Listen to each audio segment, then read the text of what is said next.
Hey there, Allegra here from allegrastein.com. Today's quickie coaching question is one that I absolutely love, and that is, why do I need a coach if I can talk to a friend or family member?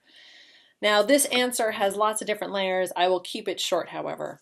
First of all, whether you realize it or not, how you live your life fits into the vision of other people's lives.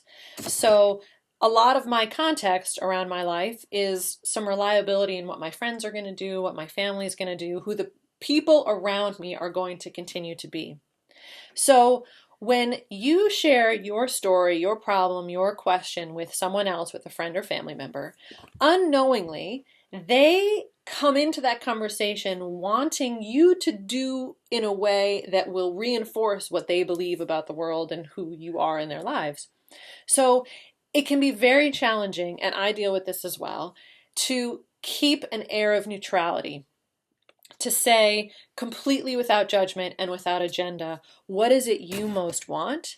And how can I support you in making that happen? Especially if the things that you most want run counter to what your friends and family want for you because of how they believe you should be living your life and making decisions. So it's hard as a friend or family member to separate an agenda, not in a negative, dirty way agenda, but this subconscious agenda we have from true, neutral, individual affirming intentions. And to be quite frank, it takes a lot of skill and practice to separate myself from my clients when I go into conversation with them.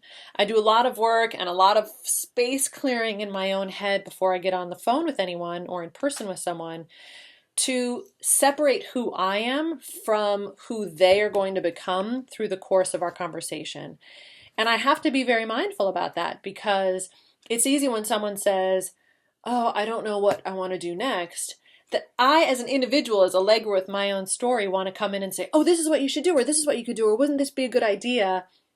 Which is a bit counter to what true coaching is, which is bringing out in the individual I'm speaking with what it is that they most want, what is most right for them, because that is where the greatest, most powerful change is going to occur in their lives.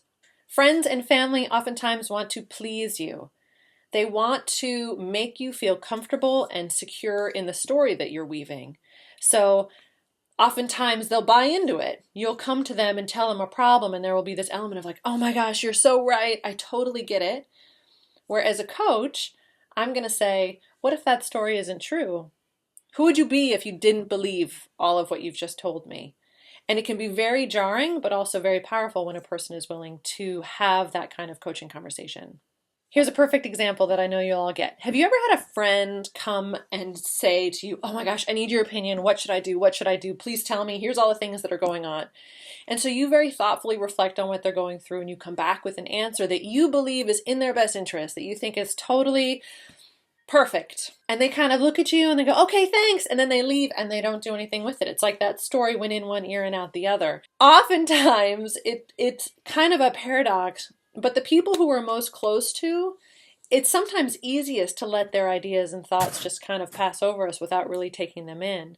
So that's another thing that gets established in a coaching relationship, is especially when someone invests in a coaching partnership and they pay money and time and energy to build this conversation that exists in the coaching context, because it almost turns on a listening thing where they're like, "All right, if I'm going to pay for this, I guess I better try to do these things and take some of this in for myself."